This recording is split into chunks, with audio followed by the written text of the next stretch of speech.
अध्याय 20 केंद्रीय मंत्रिपरिषद सेंट्रल काउंसिल ऑफ मिनिस्टर्स।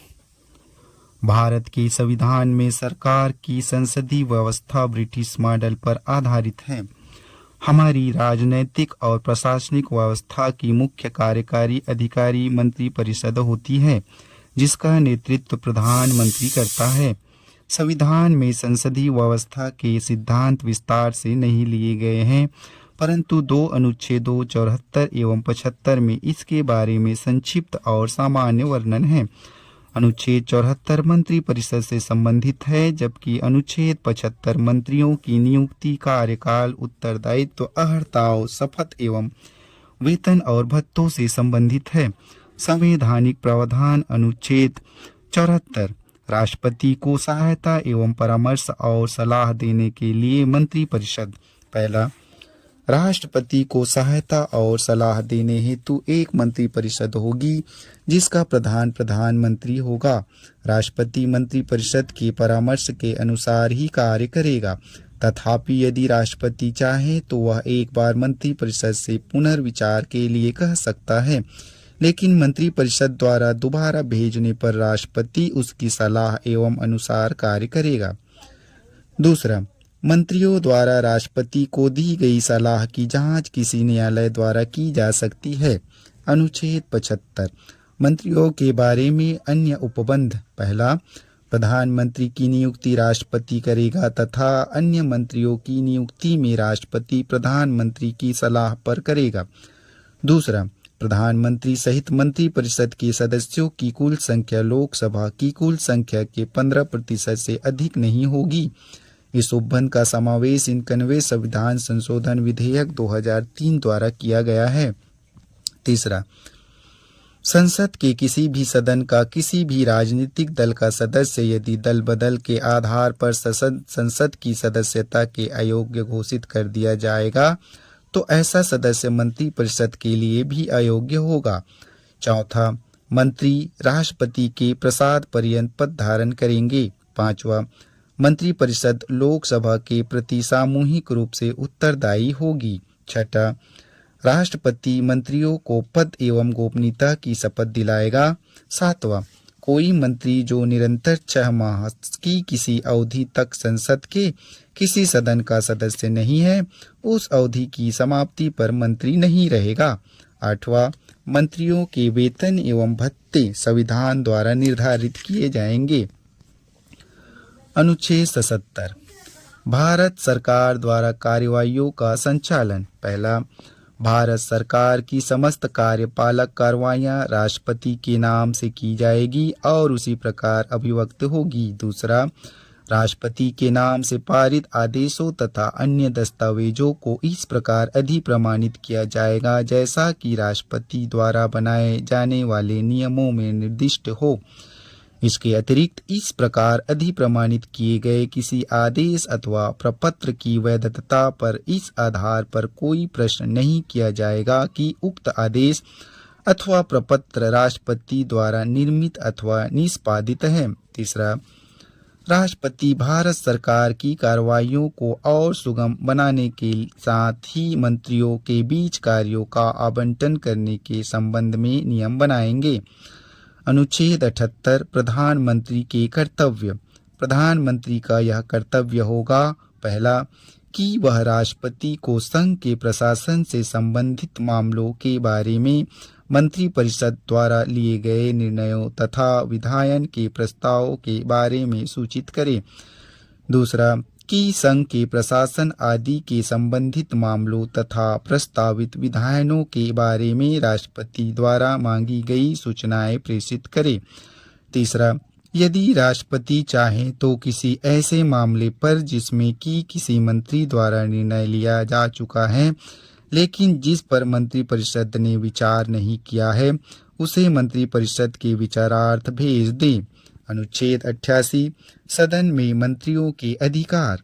प्रत्येक मंत्री को किसी भी सदन में बोलने तथा कार्यवाही में भाग लेने का अधिकार होगा। उसे दोनों सदनों की संयुक्त बैठक तथा संसदीय समिति जिसका उसे सदस्य बनाया गया हो की बैठक में भी भाग लेने का अधिकार होगा, लेकिन उसे मत देने का अधिकार नहीं होगा। मंत्रियों द्वारा दी गई सलाह की प्रकृति। अनुच्छेद 74 में प्रधानमंत्री के नेतृत्व वाली मंत्रिपरिषद का उपबंध है। यह राष्ट्रपति को उसके कार्य करने हेतु सलाह देती है।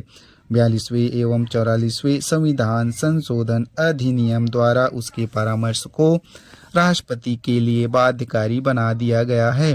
मंत्रियों द्वारा राष्ट्रपति को दी गई सलाह की जांच किसी न्यायालय द्वारा नहीं की जा सकती है। यह उपबंध राष्ट्रपति एवं मंत्रियों के बीच एक अंतरंग और गोपनीय संबंधों पर बल देता है। 1971 में उच्चतम न्यायालय ने कहा कि लोकसभा के विघटन होने के पश्चात भी मंत्रिपरिषद विघटित नहीं होगी। अनुच्छेद 74 अनिवार्य है, अतः राष्ट्रपति अपनी कार्यकारी शक्ति का प्रयोग बिना मंत्रिमंडल की सहायता एवं सलाह के नहीं कर सकता।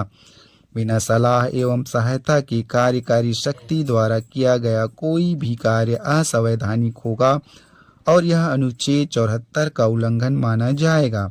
पुनः 1974 में न्यायालय ने कहा, जब भी संविधान को राष्ट्रपति की संतुष्टि की आवश्यकता होगी, यह संतुष्टि राष्ट्रपति की व्यक्तिगत संतुष्टि न होकर मंत्रिपरिषद की संतुष्टि होगी, जिसकी सलाह और सहायता पर राष्ट्रपति अपनी शक्ति का प्रयोग और कार्य करता है।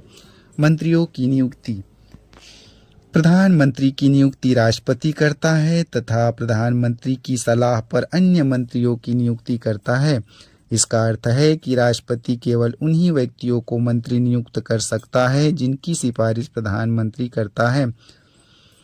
सामान्यतः लोकसभा राज्यसभा से ही संसद सदस्यों की मंत्री पद पर नियुक्ति होती है और कोई व्यक्ति संसद की सदस्यता के बिना मंत्री पद पर सुशोभित होता है तो उसे 6 माह के भीतर संसद के किसी भी सदन की सदस्यता लेनी होगी, निर्वाचन अथवा नामांकन से, नहीं तो उसका मंत्री पद रद्द कर दिया जाता है।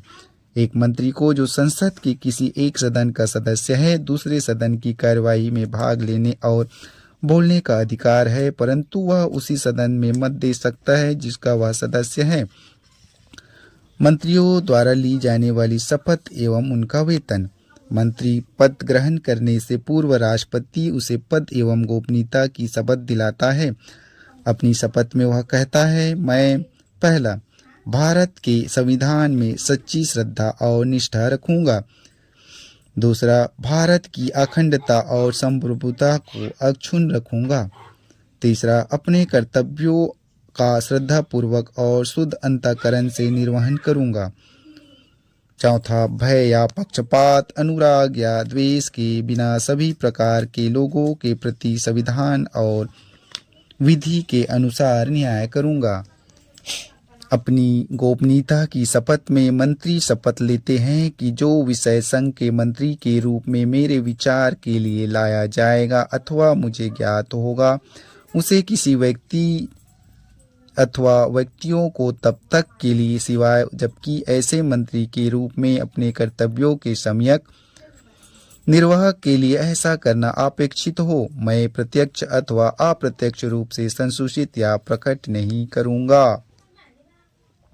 सन 1990 में देवीलाल द्वारा उप प्रधानमंत्री की शपथ को इस आधार पर चुनौती दी गई कि आज यह असंवैधानिक है और संविधान में केवल प्रधानमंत्री और अन्य मंत्रियों का उपबंध है। उच्चतम न्यायालय ने इस शपथ को वैध ठहराया और कहा, किसी व्यक्ति की उप प्रधानमंत्री के रूप में नियुक्ति केवल व्याख्यात्मक है और ऐसी व्याख्या उसे प्रधानमंत्री की कोई शक्ति प्रदान नहीं करती। इसमें कहा गया कि किसी मंत्री को उप प्रधानमंत्री अथवा अन्य किसी प्रकार के मंत्री जैसे राज्य मंत्री अथवा उप मंत्री के रूप में व्याख्या जो कि संविधान में वर्णित नहीं है, उसके द्वारा ली गई शपथ को अवैध घोषित नहीं करती यदि उसके द्वारा ली गई शपथ का वास्तविक भाग सही है। मंत्रियों के उत्तरदायित्व। सामूहिक उत्तरदायित्व सरकार की संसदीय व्यवस्था की कार्यप्रणाली का मौलिक सिद्धांत उसके सामूहिक उत्तरदायित्व का सिद्धांत है। अनुच्छेद 75 स्पष्ट रूप से कहता है कि मंत्रिपरिषद लोकसभा के प्रति सामूहिक रूप से उत्तरदायी होगी। इसका अर्थ है कि सभी मंत्रियों की उनकी सभी कार्यों के लिए लोकसभा के प्रति संयुक्त जिम्मेदारी होगी। वे एक दल की तरह कार्य करेंगे और समान रूप से उत्तरदायी होंगे।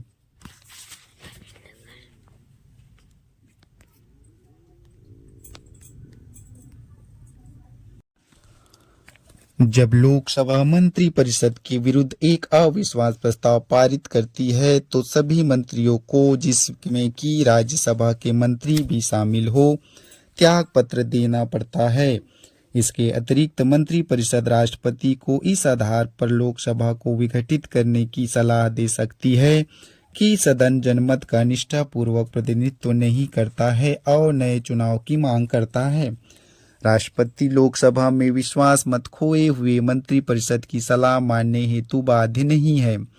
सामूहिक उत्तरदायित्व का सिद्धांत यह भी है कि मंत्रिमंडल के निर्णय सभी केंद्रीय मंत्रियों अन्य मंत्रियों के लिए बाध्यकारी है, यहाँ तक कि मंत्रिमंडल की बैठक में उनके विचार इसके विरुद्ध हो।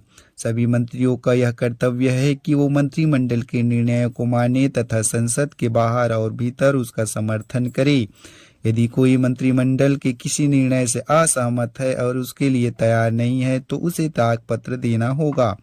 पूर्व में कई मंत्रियों ने मंत्रिमंडल के साथ अपने मतभेद के चलते कई बार त्याग पत्र दिए हैं।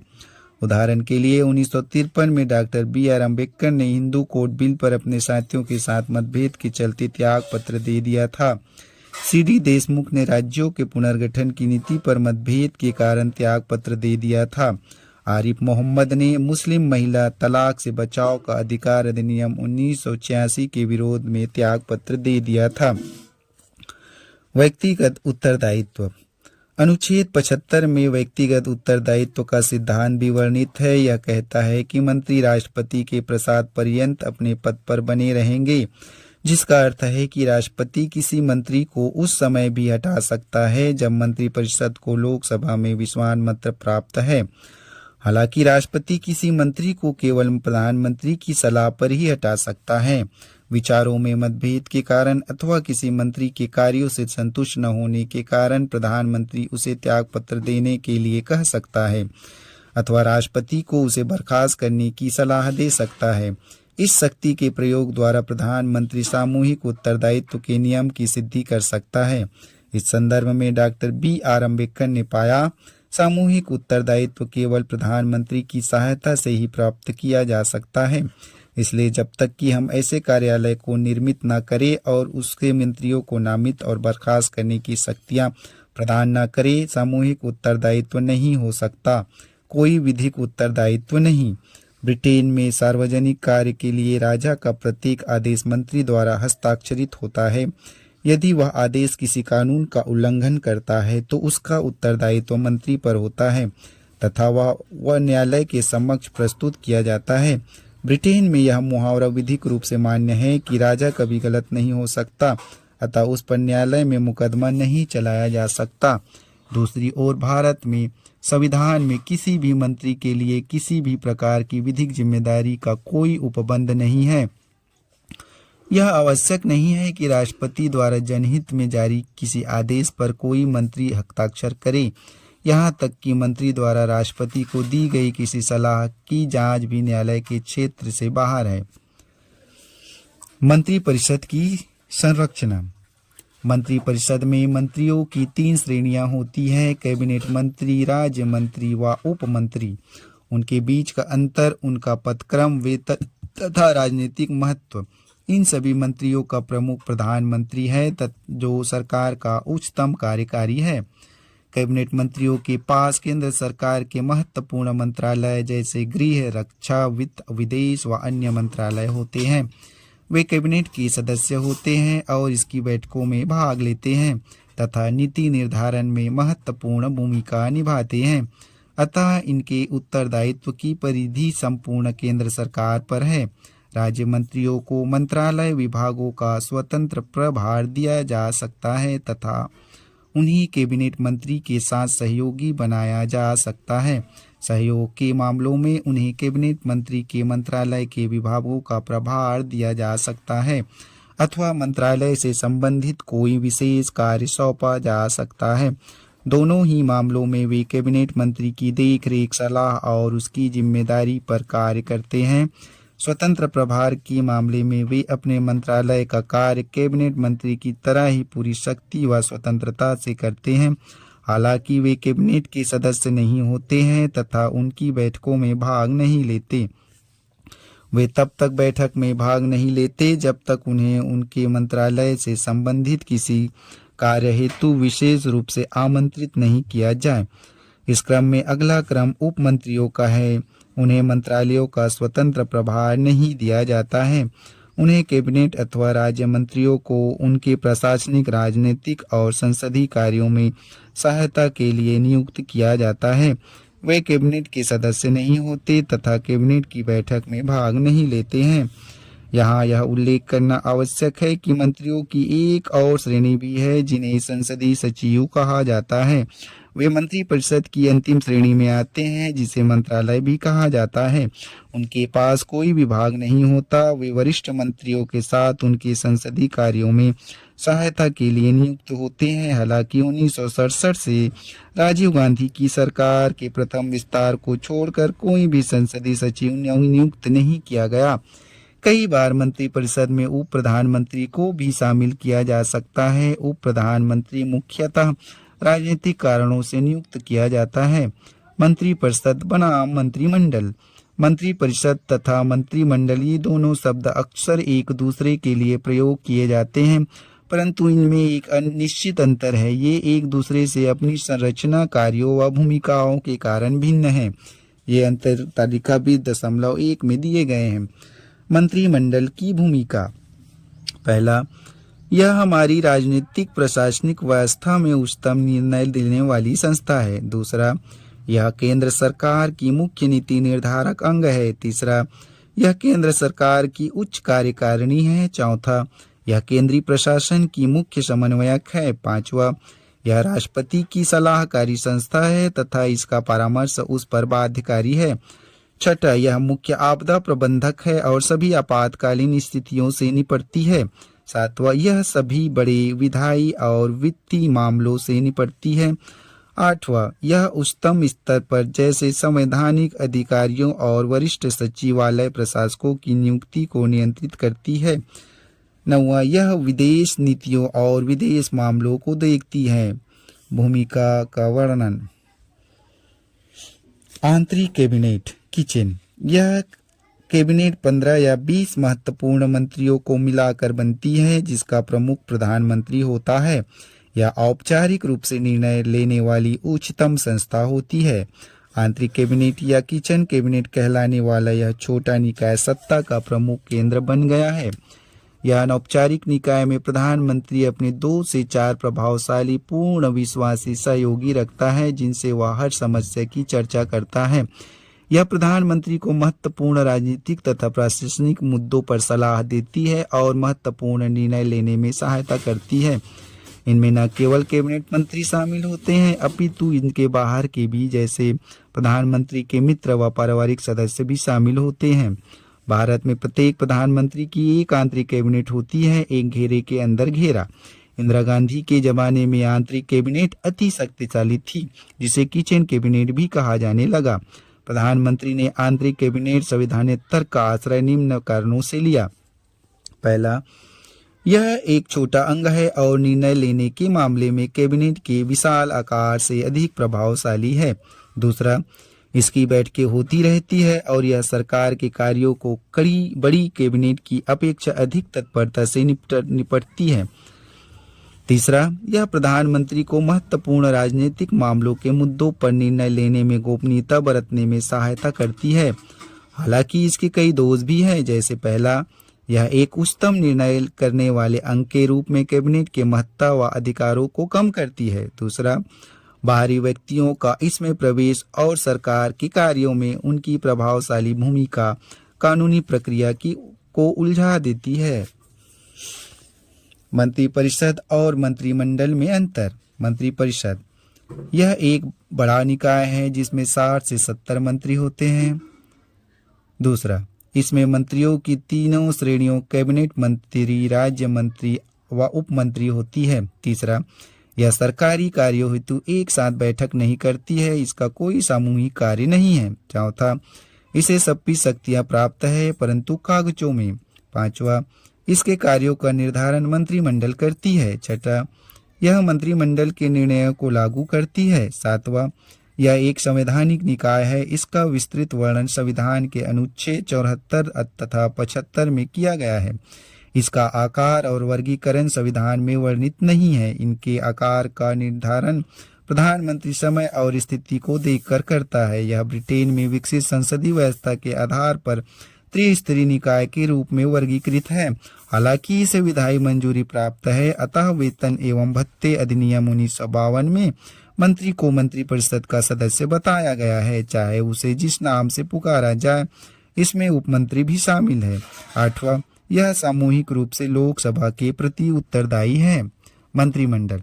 पहला, यह एक लघु निकाय है जिसमें 15 से 20 मंत्री होते हैं। दूसरा, इसमें केवल कैबिनेट मंत्री शामिल होते हैं, अतः यह मंत्रिपरिषद का एक भाग है। तीसरा, यह एक निकाय की तरह है। यह सामान्यतः हफ्ते में एक बार बैठक करती है और सरकारी कार्यों के संबंध में निर्णय करती है। इसके कार्यकलाप सामूहिक होते हैं।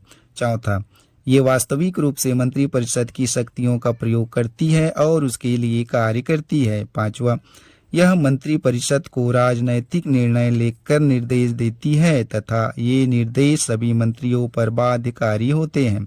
6वां, यह मंत्रिपरिषद द्वारा अपने निर्णयों के अनुपालन की देखरेख करती है।